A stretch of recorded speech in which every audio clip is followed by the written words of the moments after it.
In the quiet town of Willow Creek, Alabama, mornings began with the sound of hammers, saws, and the smell of fresh biscuits drifting through open kitchen windows.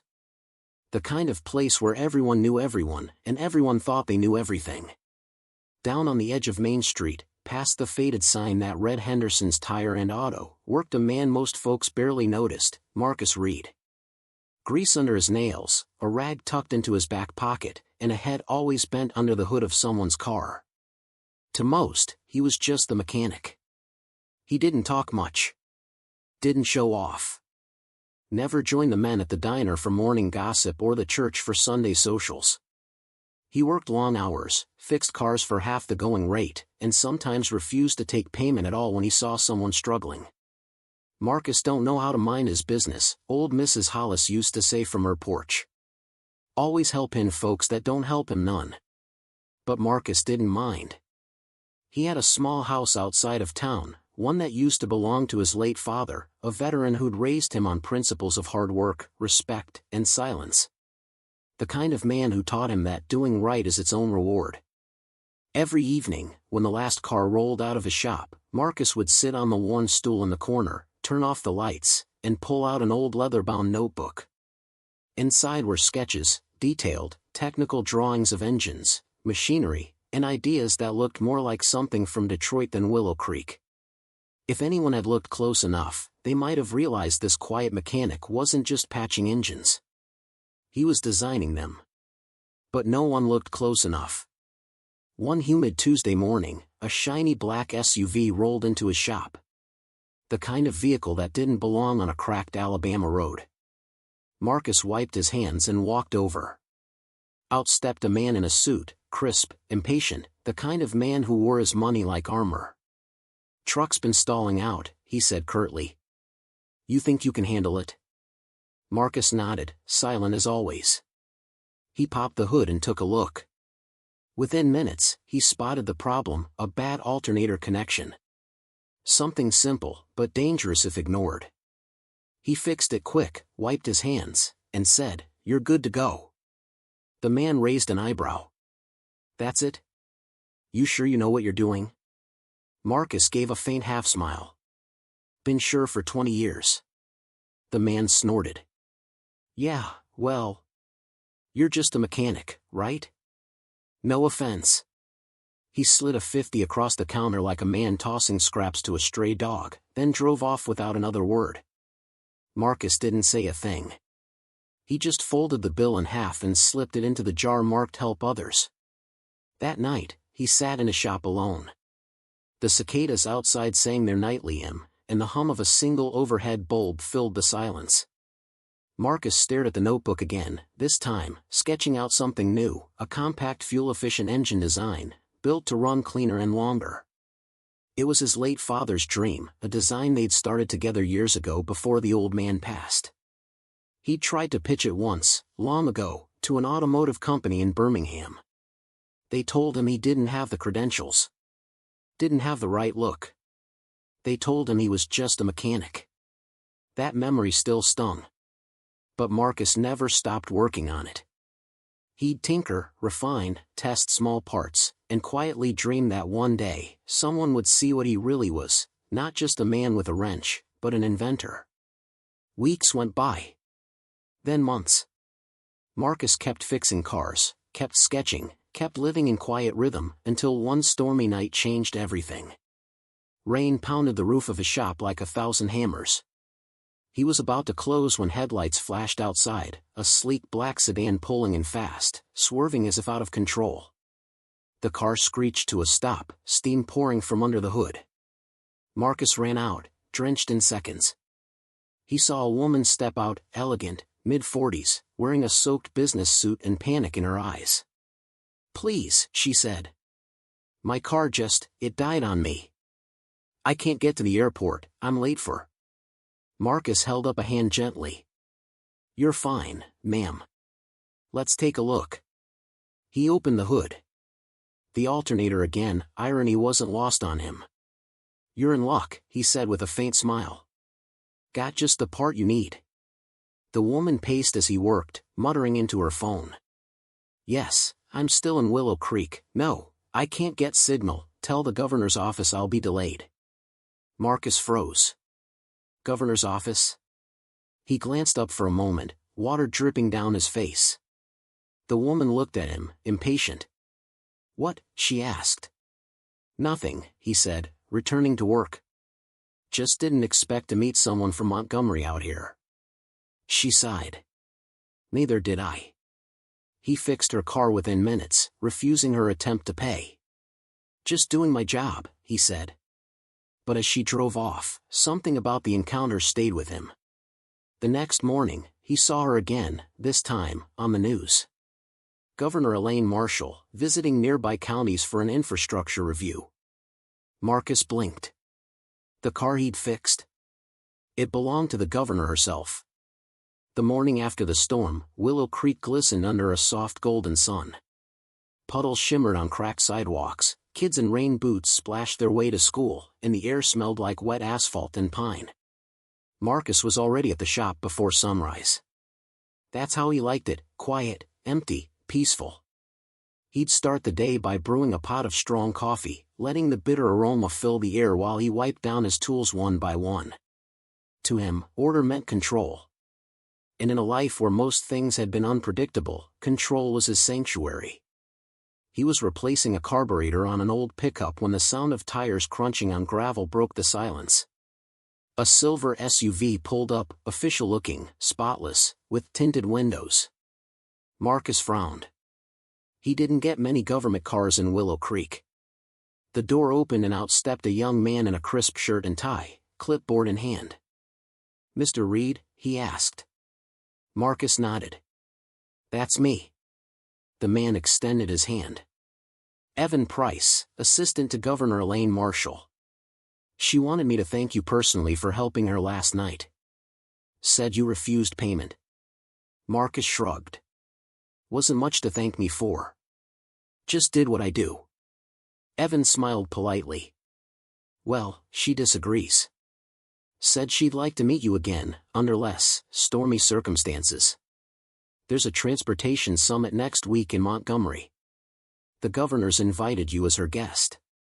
Marcus blinked. Me? Yes, sir. All expenses covered. Marcus chuckled quietly. I don't think I fit in with that kind of crowd. Evan grinned. That's what she said you'd say. But she was pretty clear, she wants you there. The young man handed him an envelope, official seal, crisp edges, his name printed on it. When Marcus opened it later, he found a formal invitation signed in elegant script. For your service, skill, and kindness beyond measure, we would be honored by your presence. Governor Elaine Marshall. Marcus sat there for a long time, the paper trembling slightly in his hand. It had been years, decades, even, since anyone had looked at him with respect. Since anyone saw more than the grease on his hands or the worn patches on his coveralls. He folded the letter carefully and tucked it inside his father's old notebook.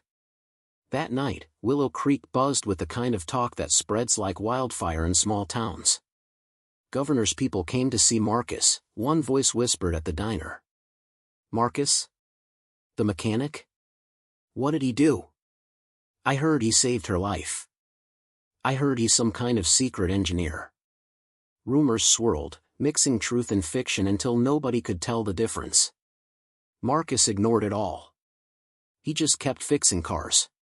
But when he closed the shop that Friday evening, he packed a small bag, locked the doors, and looked up at the fading sign. Henderson's Tire and Auto, it read. His father's name. He whispered quietly, wish you could see this, Pop. Then he got in his old pickup and began the long drive to Montgomery. The city hit him like a wave, bright lights, polished buildings, and people walking with the kind of purpose that only exists in capital cities. Marcus felt out of place the moment he stepped into the governor's office. Marble floors. Framed photos. Flags. Everything screamed importance. Evan greeted him again, smiling warmly. Mr. Reed. Glad you made it. The governor's expecting you. They led him through long hallways until he reached a conference room overlooking the river. Inside stood Governor Elaine Marshall, looking much different from the soaked, frantic woman he'd met that night. Composed. Elegant. Powerful. "Mr. Reed," she said with a smile. "I was hoping you'd come." Marcus nodded shyly. "Couldn't turn down an invitation like that, ma'am." She gestured for him to sit. "When my car broke down, I thought I was stranded. You didn't just fix it, you saved me from missing a major meeting. But when I looked into your background later, I was surprised." Marcus shifted uncomfortably. "You looked me up?" She smiled. "Curiosity's part of my job. You served in the Army Corps of Engineers for 12 years. Led a design team on several prototype vehicles. You hold 3 patents. And then, suddenly, you just disappeared." Marcus's jaw tightened. Wasn't much to disappear from. "Things didn't go how I hoped." She leaned forward. "Care to tell me what happened?" He hesitated. "After my dad passed, I tried pitching a design we worked on, a low-cost, high-efficiency engine for small-town transportation. They said I wasn't qualified. Said I didn't look the part." Elaine frowned. "You mean they turned you down because you're—" Marcus finished quietly, "Because I'm me." For a moment, silence filled the room. The kind that feels heavier than sound. Finally, she said, "That's not right. And I think we can fix that." Marcus looked up. "How?" She smiled. "By showing them what just a mechanic can really do." A week later, Marcus found himself sitting in the front row of Alabama's annual Innovation and Infrastructure Summit, surrounded by suits, investors, and engineers from all over the state. He felt small, like he didn't belong. Until Governor Marshall walked onto the stage. "Ladies and gentlemen," she began, "today, I want to talk about ingenuity. About the kind of brilliance that doesn't always come from boardrooms or universities, but from the hands of those who build, fix, and create." She paused, then said, "One man reminded me of that recently." Marcus froze as every head in the room turned toward him. "This man didn't just repair my car," the governor continued. "He's spent years quietly developing designs that could revolutionize small-town transportation, something our communities desperately need. His name is Marcus Reed." Applause filled the room. Marcus felt heat rush to his face as he stood awkwardly, nodding. For the first time in years, people saw him, really saw him. After the summit, several engineers approached him, curious about his designs. A representative from a small tech foundation even handed him a card. "Would love to see your work, Mr. Reed," the man said. "We fund grassroots inventors." Marcus smiled faintly. "Might just take you up on that." That night, back in his modest hotel room, Marcus laid out his old sketches, blueprints smudged with grease, corners bent, pencil lines fading. He stared at them long and hard, thinking of his father. Then he whispered, "Guess we're not done yet, old man." The ride back to Willow Creek was quieter than usual. Marcus drove with one hand on the wheel, the other resting on the envelope from the Marshall Foundation for Innovation, an organization that promised funding for grassroots inventors and community builders. For most folks, it would have been just a letter. For Marcus, it was a door he'd been knocking on his whole life, one he thought would never open. The radio hummed softly, an old blues tune playing beneath the hum of the engine. As the rolling Alabama hills passed by, Marcus thought about his father again. About how the old man used to say, "Son, when folks tell you you ain't qualified, what they mean is you're a threat." He smiled faintly at the memory. But beneath that smile was fear. He was about to walk into a world that had rejected him before, the world of investors, engineers, and boardrooms. A world that didn't believe a man with calloused hands and a southern drawl could build something revolutionary. When he pulled into Willow Creek, the town was buzzing with news. The diner ladies waved. Kids pointed. Even old Mrs. Hollis looked impressed, and that was saying something. He tried to keep it low profile, but in a place like Willow Creek, secrets traveled faster than cell signals. "Marcus Reed, the mechanic," folks whispered. "He's working with the governor's office now." For the first time, when he walked down Main Street, people didn't just look through him, they looked at him. It felt strange. Heavy, even. A week later, Marcus got a call from a man named Robert King, a senior representative from the Marshall Foundation. His voice was polished, confident, the kind of tone that could sell a bridge to a fish. "Mr. Reed," he said, "we've reviewed your preliminary designs. Fascinating work. We'd like to invite you to Birmingham to discuss the next steps." Marcus hesitated. Birmingham's a long way for a small-town mechanic. Robert chuckled lightly. "Not anymore, sir. Not anymore." When Marcus arrived in Birmingham, the contrast hit him like a wall. Sleek buildings, steel and glass reflecting the afternoon sun, people in suits moving like clockwork. He parked his rusty pickup beside a row of Teslas and SUVs, drawing more than a few stares. But he didn't care. Inside the Marshall Foundation's office, everything gleamed: marble floors, chrome accents, and a wall-sized digital display of innovation projects. A receptionist smiled tightly. "Can I help you?" Marcus Reed. "Got a meeting with Robert King." Her eyebrows flicked upward, surprised. "Oh. Of course. Right this way, sir." Robert King was a tall, silver-haired man with expensive taste and the kind of handshake that said, "I make decisions." He welcomed Marcus warmly. "Mr. Reed, it's an honor. The governor spoke highly of you." "Appreciate that," Marcus said, setting his old leather notebook on the table. Robert smiled as if amused by it. "Is that where the magic happens?" Marcus nodded. "Everything I've built started right here." He opened the notebook, revealing pages of neatly drawn mechanical diagrams, efficient, compact engine models, emission reduction systems, even alternative fuel schematics. Robert's smile slowly faded as he flipped through the pages. This is impressive," he murmured. "You did all this on your own?" "Me and my dad," Marcus said softly. Before he passed. Robert leaned back. "Mr. Reed, this could change rural transportation entirely. Low cost, high efficiency, perfect for small businesses, farms, and schools. If your prototype works, we could be looking at a statewide rollout." Marcus nodded slowly. "I'm not looking to get rich, sir. Just wanted to help people." Robert's smile returned. "We'll take care of the rest." But things weren't as simple as they seemed. In the weeks that followed, Marcus found himself in boardrooms surrounded by people who looked at him the way mechanics look at a broken alternator, with skepticism and curiosity, but not respect. He'd walk in wearing his cleanest shirt and boots, and they'd whisper when he spoke. "Self-taught? Does he even have a degree? Governor must be sentimental." He heard it all, but said nothing. He'd sit quietly at the end of the table, sketching and answering questions calmly, proving his expertise one sentence at a time. Still, every meeting ended the same way: polite smiles, vague promises, and the feeling that no one really believed in him. One afternoon, after another draining presentation, Robert pulled him aside. "Marcus," he said gently, "you've got something special here. But these people, they need more than talent. They need confidence. You've got to start seeing yourself as the man who belongs in these rooms." Marcus stared at him.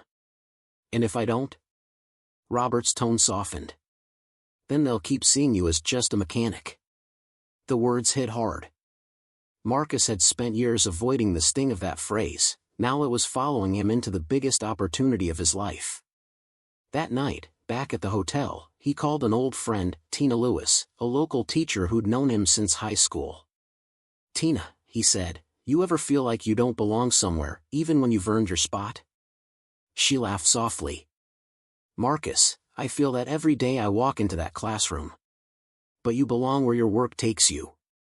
And your work, Marcus, it's bigger than you think." Her words stayed with him. He hung up and opened his father's notebook again. The last page had a handwritten note from his dad.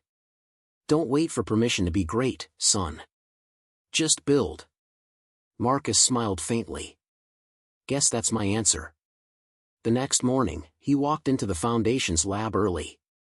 The engineers were still trickling in, coffee cups in hand, surprised to see him there already, sleeves rolled up, blueprints spread out, tools ready. He started working on the prototype himself, welding, fitting, adjusting. By noon, a small crowd had gathered around him, watching as the quiet mechanic from Willow Creek assembled an engine from scratch with precision they hadn't seen before. When he finally turned it on, the hum was perfect, steady, efficient, clean. The room went silent. One of the engineers whispered, "That thing's running on less fuel than our current test model." Robert King looked stunned. "Marcus, what did you do?" Marcus grinned. "Just fixed it the way it should have been built in the first place." For the first time, they didn't see a mechanic. They saw a genius. Within weeks, the Foundation approved his prototype for pilot testing. Local news picked up the story, "Small-town mechanic builds engine that could change transportation." Reporters came to Willow Creek. The diner put up a sign that read, "Home of Marcus Reed, the real innovator." Even old Mrs. Hollis had to admit, that boy's more than grease and bolts. But Marcus stayed humble. He still opened his shop every morning, still helped neighbors fix their cars for free. Only now, people looked at him differently. And for once, he didn't shy away from it.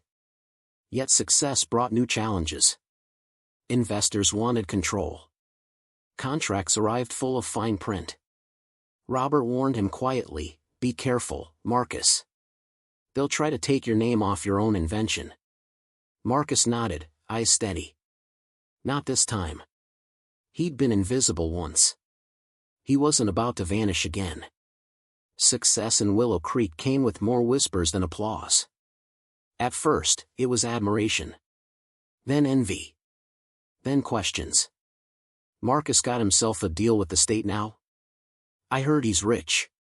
Funny how he never looked that smart before." Marcus ignored it all. He'd seen how small-town gossip worked, one day you're a hero, the next you're a rumor. But deep down, he felt something heavier than pride. Responsibility.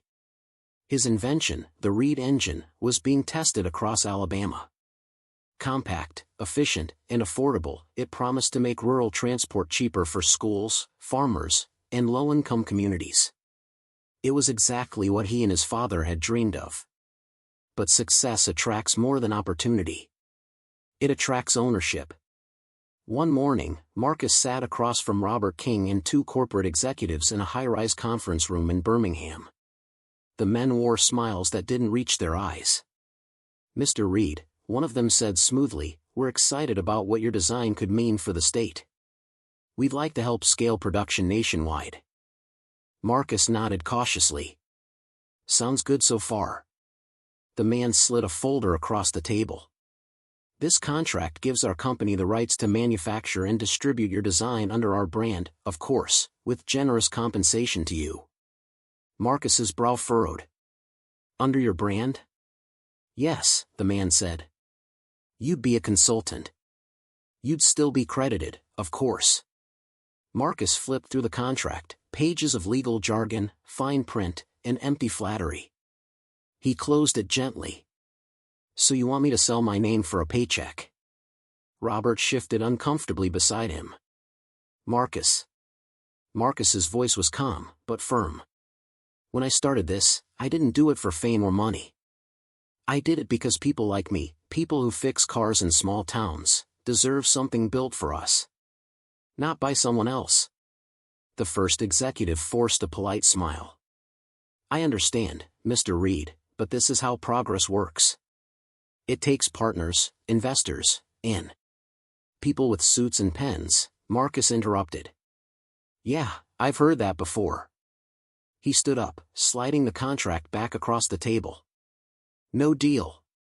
The room went silent. Robert exhaled slowly. "Marcus, you realize what you're turning down?" "Yeah," Marcus said. "But I also realize what I'm keeping." That night, Marcus sat alone in his workshop back in Willow Creek. The noise of the city was gone, replaced by the hum of crickets and the distant whistle of a passing train. He turned on the radio. They were talking about him, again. Local mechanic turns down multimillion-dollar deal, the announcer said, citing integrity and community over profit. He laughed quietly to himself. Integrity don't pay bills, but it sure helps you sleep. Then he went back to work. Days turned into weeks. The foundation still supported his project, but the big investors backed out. Without funding, the pilot program slowed. The media lost interest. Suddenly, the same people who'd called him a genius started calling him stubborn. You had your shot, one investor said in a terse email. You should have taken it. But Marcus kept his head down. He poured his savings into maintaining his small shop and used his spare time to improve the engine design. He wasn't building for headlines anymore, he was building for legacy. One afternoon, he got a surprise visit. A black sedan pulled up outside his shop, and out stepped Governor Elaine Marshall herself. Marcus was under a car, grease on his hands as usual. When he rolled out, he froze for a moment. Governor, he said, standing quickly. Didn't expect you. She smiled warmly. You never expect me, Marcus. He chuckled. Guess not. She looked around the shop, old tools, oil stains, the same stool he'd sat on for years. You really don't change, do you? Not much reason to, he said. She studied him for a long moment, then asked, why'd you turn down the deal? He shrugged. Didn't feel right. My dad used to say, if you gotta give away your name to get ahead, you're walking backwards. Elaine smiled softly. Your father raised a rare kind of man. They stood there in silence for a while, two people from different worlds, bound by something deeper than politics or business. Then she said, Marcus, I came to tell you something. The State Transportation Board approved your engine for statewide use, under your name. Marcus blinked. My name? Yes. The Reed engine. You're going to see it in every county fleet, every school bus, every public works truck within the year. He just stood there, stunned. She continued, you earned this the hard way. The right way. And Alabama's proud of you. Marcus swallowed hard, emotion catching in his throat. Thank you, ma'am. She smiled. Don't thank me. You did this yourself. That evening, as the sun sank behind the trees, Marcus closed the shop early and drove to the edge of town, a quiet ridge overlooking the fields. He parked, stepped out, and watched the horizon turn from gold to purple. He thought about his father, about the years of being invisible, about the long nights sketching engines no one cared to see. And now, the world was finally seeing. He pulled out the old notebook, edges worn, pages fragile, and turned to the last page. Below his father's old note, he wrote, We did it, Pop. A few days later, the governor held a public ceremony in Montgomery. The crowd filled the courtyard as cameras flashed and reporters scribbled notes. Today, she said, we honor a man who taught us that brilliance doesn't always wear a suit or come from a university. Sometimes it comes from a man with a wrench, a notebook, and a dream. She gestured toward Marcus. This is Marcus Reed, the mind behind the Reed engine, a design that will save our community's millions and inspire generations to come. Applause thundered. Cameras clicked. Marcus stepped to the podium, hands trembling slightly as he faced the sea of faces. I ain't much of a speaker, he began, his voice low and steady. But I know this, the world's full of folks who get told they ain't enough. Not smart enough, not fancy enough, not the right kind of person. I've been there. But the truth is, you don't need permission to do something great. You just need faith, and a little hard work. The crowd was silent, not from boredom, but respect. He smiled faintly. And if they ever call you just a mechanic, you tell them that's all it takes to build something that lasts. The audience erupted in applause. For once, Marcus didn't feel small. He didn't feel invisible. He felt seen. But beneath the applause, another test was still coming, not of skill, but of heart. Because as Marcus's name spread, so did the weight of his responsibility. And the higher the light shined, the darker the shadows behind him grew. Months passed after the ceremony in Montgomery. The Reed engine was everywhere now, powering school buses, farm trucks, and maintenance fleets across Alabama. Local news anchors said Marcus Reed had put Willow Creek on the map. His shop, once quiet and dusty, now buzzed with visitors, reporters, and apprentices hoping to learn from the man who changed rural transport. But to Marcus, nothing much had changed. He still rose before dawn. Still drank his coffee from the same chipped mug. Still wiped his hands on the same old rag that had seen more oil than sunlight. He didn't see himself as a celebrity. He saw himself as a worker, just one with a bigger responsibility now. One rainy afternoon, Marcus sat on a stool in his shop, listening to the steady tap of rain against the tin roof. Across from him stood Calvin, a 19-year-old from the neighborhood, quiet, sharp-eyed, and curious about engines. Marcus handed him a wrench. "Loosen that bolt slow, son. Let the metal talk to you first." Calvin laughed. "Metal don't talk." Marcus smiled. "That's the thing. It does, just not in words." He watched the boy work, patient and precise. It reminded him of himself, years ago, under his father's watchful eye. "Don't ever think where you come from decides where you're going," Marcus said quietly. "It don't. What matters is what you build on the way." Calvin looked up, nodding solemnly. "Yes, sir." And in that moment, Marcus knew. His legacy wasn't the engine. It wasn't the fame or the awards. It was the hands that came after his learning, building, dreaming. But success brings attention, and not all of it kind. A few months later, Marcus received a letter from a corporation, the same one that had tried to buy his design earlier. They were claiming patent infringement, demanding rights to part of his blueprint. It was legal pressure, designed to squeeze him into surrender. Robert King, his friend and mentor, came to see him. "Marcus, this could get ugly. You might lose everything." Marcus leaned back, weary but unshaken. "They can take papers and patents if they want. But they can't take truth. I know what I built, and I know who I built it for." The legal battle dragged on for months, splashed across the local papers. But public opinion was on Marcus's side. People saw through corporate greed. Letters poured in from across the state. "You inspired my son to fix his first car. You made us proud to be from Alabama. Don't back down, Mr. Reed. We're with you." When the verdict finally came, the judge ruled in Marcus's favor.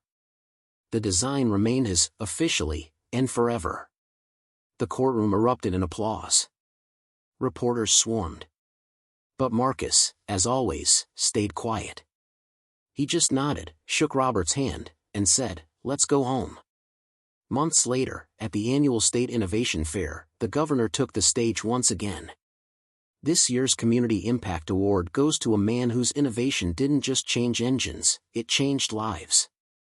Marcus stepped forward, greeted by a standing ovation. Cameras flashed as the governor pinned a medal to his shirt. She whispered, "Told you Alabama was proud of you." He grinned. Still feels strange hearing that. When the ceremony ended, Marcus drove back to Willow Creek under a quiet night sky. He stopped by the old ridge where he used to think, the same spot where he'd written that note to his father. The field stretched out in every direction, golden under the moonlight. He stood there for a long while, hands in his pockets, listening to the soft wind rustling the grass. He thought of the people who'd doubted him, the ones who'd helped him, and the ones still fighting their own unseen battles. He thought of all the just the mechanics out there, the dreamers, the unseen, the underestimated. And he smiled. Because maybe, just maybe, someone would look at what he'd built and believe they could do it too. Weeks later, a reporter visited his shop for a follow-up interview. "Marcus," she said, "after everything you've accomplished, the awards, the recognition, how do you want people to remember you?" He paused, wiping grease from his hands. Then he looked straight into the camera. "Remember me," he said, chuckling softly. "Nah. Remember what I stood for. That no one's just anything. Not a mechanic. Not a janitor. Not a farmhand. Every one of us got something worth building. And if you don't see it yet, keep working. You will. The camera held on him for a moment, quiet, steady, humble. And that's how the story of Marcus Reed, the mechanic who changed the world from a small Alabama town, came to a close. Sometimes, greatness doesn't wear a suit or carry a degree. Sometimes, it wears coveralls and carries a wrench. Marcus Reed reminded us that brilliance isn't about where you start, it's about what you build, and who you lift while you build it. Because in the end, the most powerful engines aren't made of steel and oil, they're made of courage, faith, and heart. If you were inspired by Marcus's story, don't forget to like this video, subscribe to Buchi Grind, and turn on the notification bell so you don't miss the next powerful story. Share this video with someone who needs a reminder that no dream is too small, and no person is just anything. This is Buchi Grind, stories that keep you watching.